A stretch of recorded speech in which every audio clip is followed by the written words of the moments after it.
Bonsoir à tous, merci de votre fidélité au programme de la FM Télévision. On retrouve dans le cadre de cette grande édition d'information. On va commencer directement par l'actualité dans un communiqué publié ce jeudi à Goma.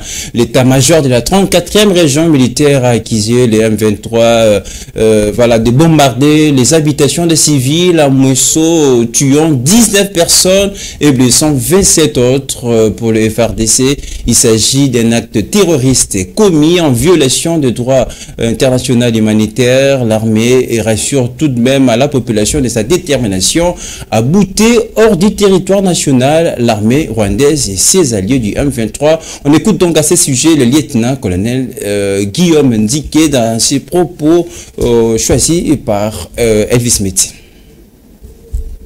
Les forces armées de la République démocratique du Congo condamnent avec la toute dernière énergie les morts et blessés innocents causés ce jeudi 25 janvier 2024 à Mouesso par l'armée rwandaise et ses alliés du M23.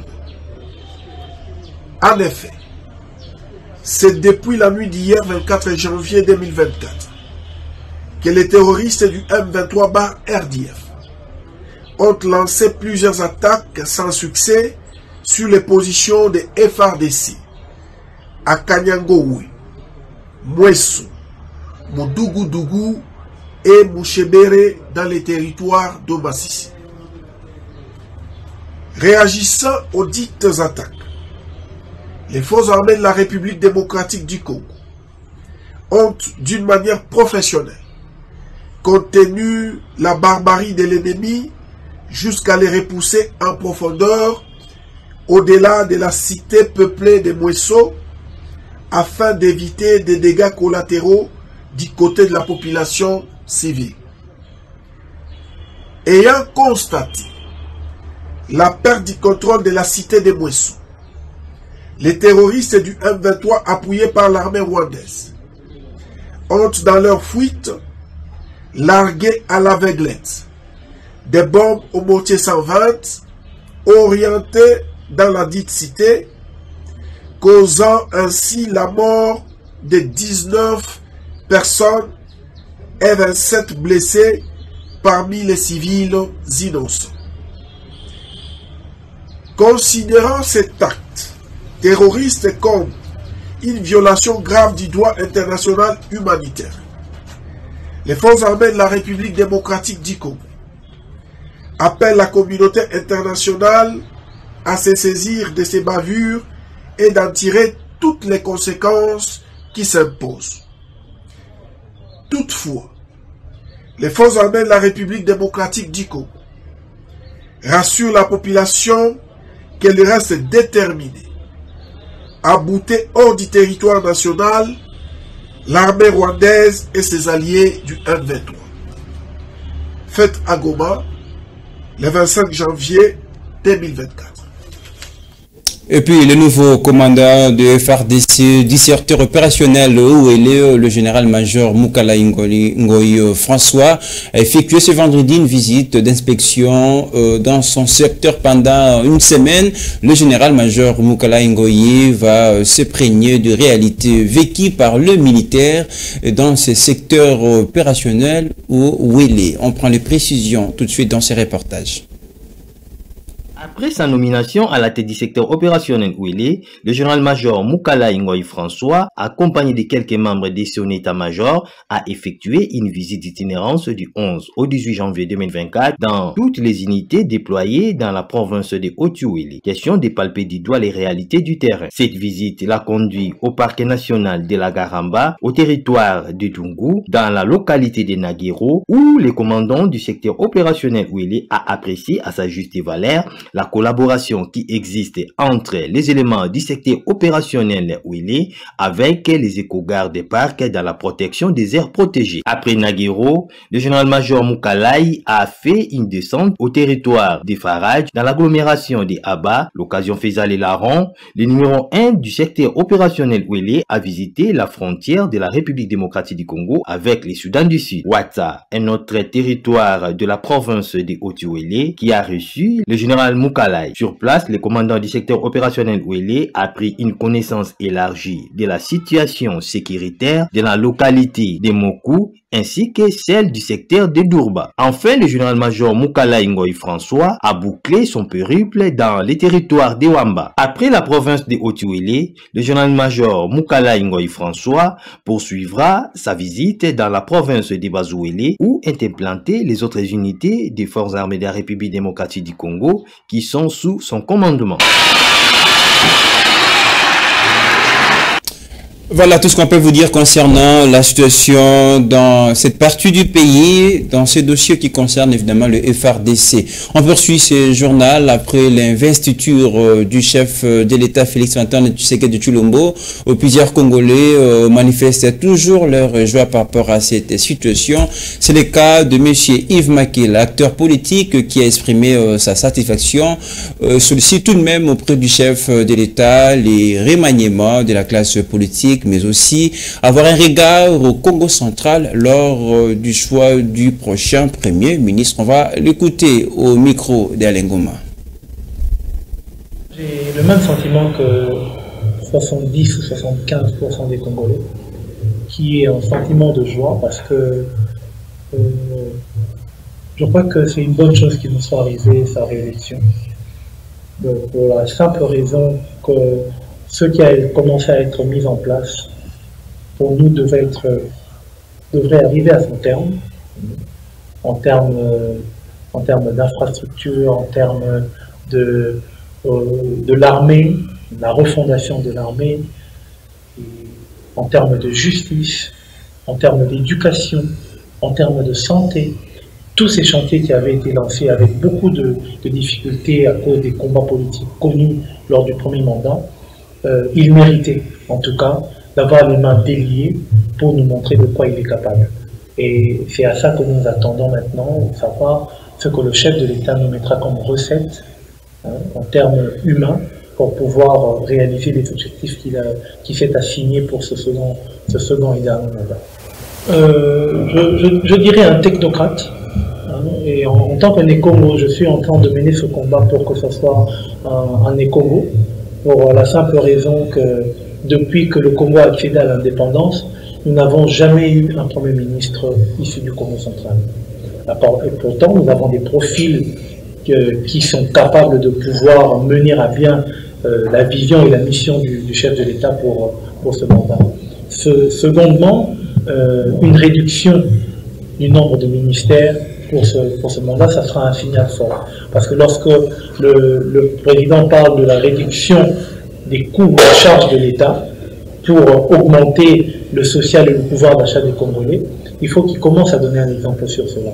57 ministres, c'est énorme, et je pense que nous allons atterrir à une trentaine de ministres avec une fusion des ministères tels qu'ils étaient avant, pour réduire quand même les charges de l'État en termes de dépenses. D'autant plus que certains n'ont pas été performants pour lui apporter ce qu'il voulait pour son premier mandat. Et j'espère que les spécialistes et les experts à côté de lui sont en ce moment en train de réfléchir sur cette question pour nous proposer une recette qui ferait comprendre que le départ du chef pour le deuxième mandat. Propos recueillis par Alain Goma, il est 19h passé de 45 minutes à Kinshasa. Tout à fait autre chose dans ce journal, la CNDH continue à garder l'œil ouvert sur les processus électoraux. C'est dans ces cadres que le président de cette institution d'appui à la démocratie, Paul Sapoumokoulou, j'ai cité, se rendit à la Cour constitutionnelle pour s'enquérir du traitement des dossiers des contentieux électoraux de législatives nationales. On fait le point tout de suite avec Fifi Kaloboué-Torres Atibo.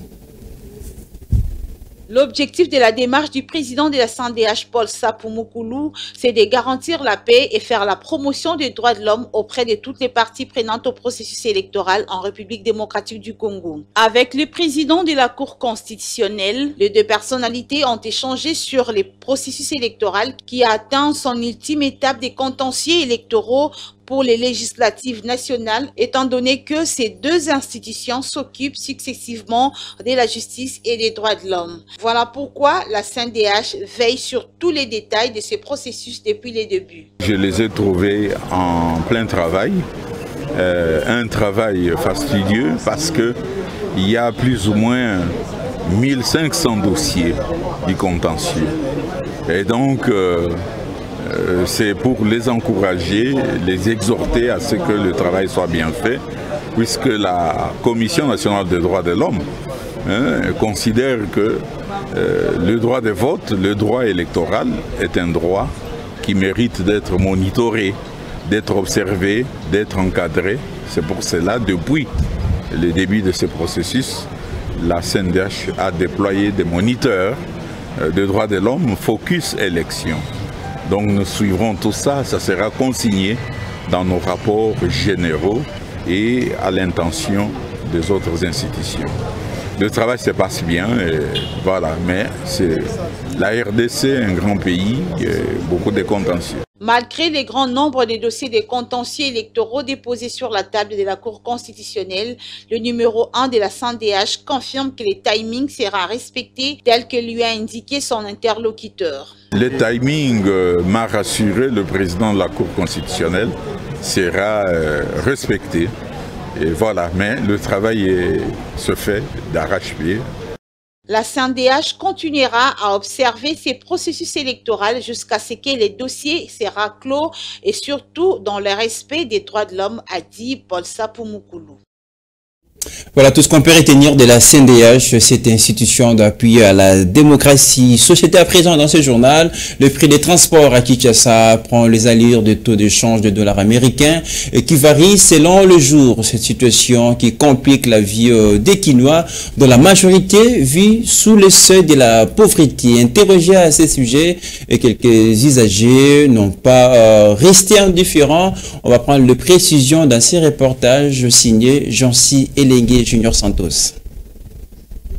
Se déplacer dans la ville de Kinshasa est devenu un parcours de combattants au regard de tous les problèmes qu'entoure le secteur de transport dans la capitale congolaise. À part les tracasseries policières, des embouteillages et les mauvais états de route, vient s'ajouter la hausse des prix des transports qui, de manière spectaculaire, change selon les heures. Une course de 1000 francs le matin peut se négocier au triple le soir, parfois sous le regard corrompu des agents de transport qui se contentent d'un petit rien que leur donne le conducteur. Normalement, ils ont dit à une responsabilité, là, d'abord, à part de l'État. Il n'y a pas de suivi. Ceux qui vous bandent, oui, 7 heures, au moment du transport, 3000 fois 2500. Ceux qui communes 10 heures à 11 heures, au moment où c'est 1500. Et comme on a pas, donc, même fois 3. Parce que, suivi les actes. Le ministère du Transport, nous avons le gouvernorat, il y a la ville, donc on peut savoir le prix exactement les années.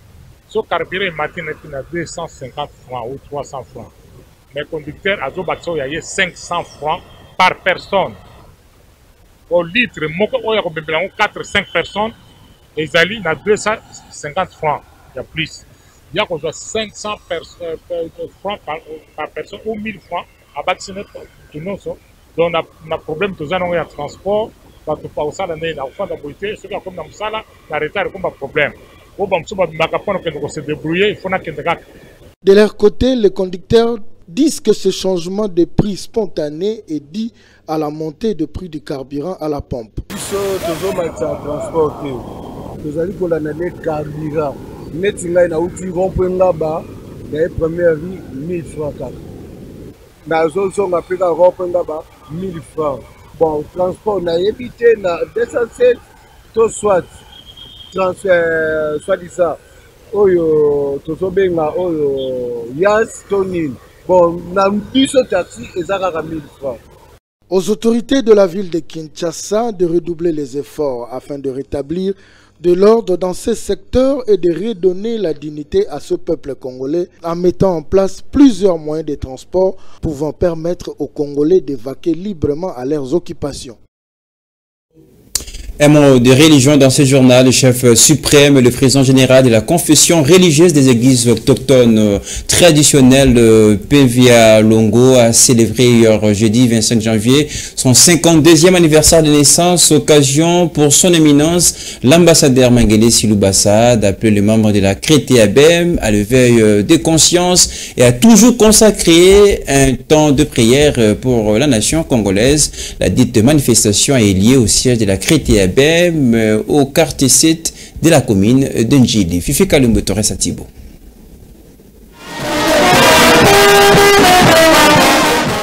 C'était une célébration au ton couleur avec une ambiance exceptionnelle dont la joie était à lire tous les visages.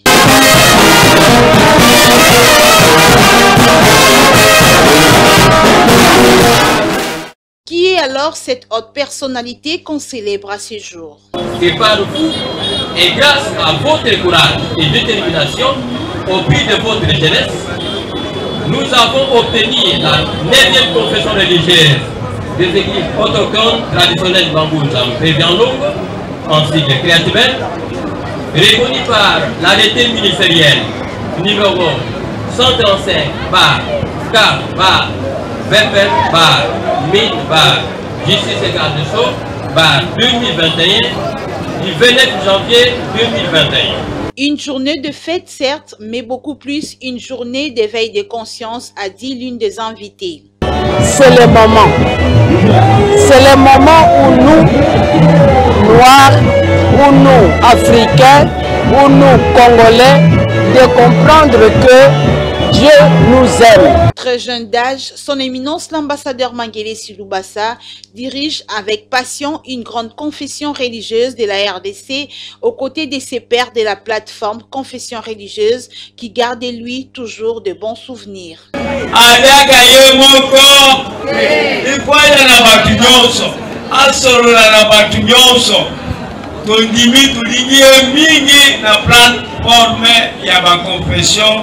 religieuse.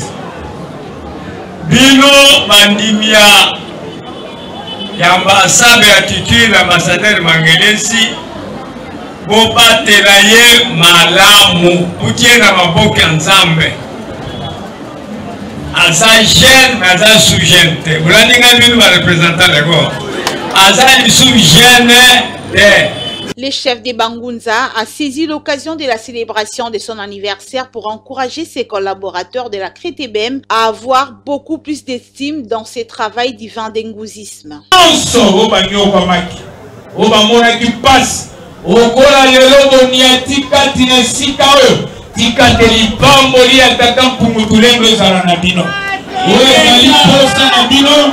Sambe motoya kokisela bino apesa mabota na bino kinya apesa pe Congo kinya apesa pe Afrika kinya. Il faut noter que c'était également l'anniversaire de la représentante légale de Mbanza Diasilwa, son éminence Mkala Kinzembo Kimpanvita Irène, qui a également soufflé sur une bougie de plus en cette date du 25 janvier.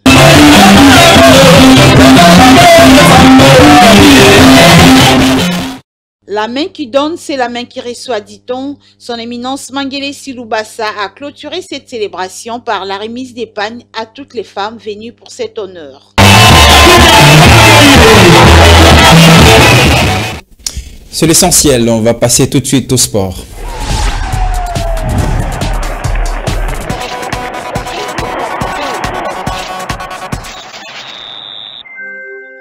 On va parler du championnat national. Victoire du FC Renaissance du Congo devant la formation du Real de Kinshasa sur le score de 1-0. But inscrit par Makengo à la première période qui permet au club orange de revenir à 2 longueurs de la première place du classement. On écoute ici la satisfaction du coach Gaspard Sadiki au micro d'Irabi Fouka. Oui, je sais qu'avant match, j'avais dit aux joueurs que nous devons gagner ce match, que nous sommes dans l'obligation, en rapport avec les préparatifs que nous avons menés, on s'attendait qu'à la victoire. Et ça va continuer jusqu'à la longue. Non, on va changer, mais l'essentiel est qu'on ramène l'équipe à la division 1. Hein? C'est ça notre objectif. Puisque lui, cette équipe, c'est la première Maintenant, comme nous venons de la gagner, nous avons écart de 2 points. Nous pensons que vraiment l'équipe doit monter. En tout cas, j'ai dit félicitations aux supporters de nous avoir soutenus du début jusqu'à la fin. J'ai dit merci au président Maloua. J'ai dit merci au président de SNS Marli. J'ai dit merci à l'évêque Mukuna. J'ai dit merci à tous les joueurs. J'ai dit merci à tous ceux qui sont impliqués pour la réussite d'aujourd'hui. Et nous pensons aussi que vous aussi, merci aussi pour la presse. Et ça, c'était pour nous une sortie officielle. Il fallait que ça soit ainsi. Avant de terminer, on va placer un mot de la 34e Coupe d'Afrique des Nations qui va se poursuivre déjà demain avec des 8e de finale. En prélude, évidemment, de ces matchs qui va poser les RDC à l'Égypte. Le ministre des Sports et Loisirs reste très confiant avant les matchs. François-Claude Kaboulou Monakaboulou appelle le Congolais à soutenir l'équipe nationale. On va l'écouter. Je pense que c'est des jeunes joueurs. La plupart, ils sont à leur première CAN. Donc c'était un baptême aussi. Je peux dire que c'était un baptême de fait réussi. Ils ont fait ce qu'ils ont fait. Le dernier match n'était pas tellement époustouflant. Ils ont mieux joué contre le Maroc. Mais aujourd'hui, ils se sont un peu repliés face à une équipe tanzanienne qui a bien fait circuler le ballon, qui avait beaucoup de possibilités. Peut-être il n'a pas crié en elle-même. Et les Congolais avec Chancel Mbemba, que vous connaissez tous, qui est un libéraux de classe internationale, qui est très expérimenté. Il a su bien gérer la défense. Et finalement, la qualification est là, je crois que c'est l'essentiel. On verra maintenant, en 8e de finale, c'est contre les Pharaons. Un gros morceau, mais la RDC a l'habitude de rencontrer l'Égypte, donc ça va se jouer sur un seul match, tout reste possible.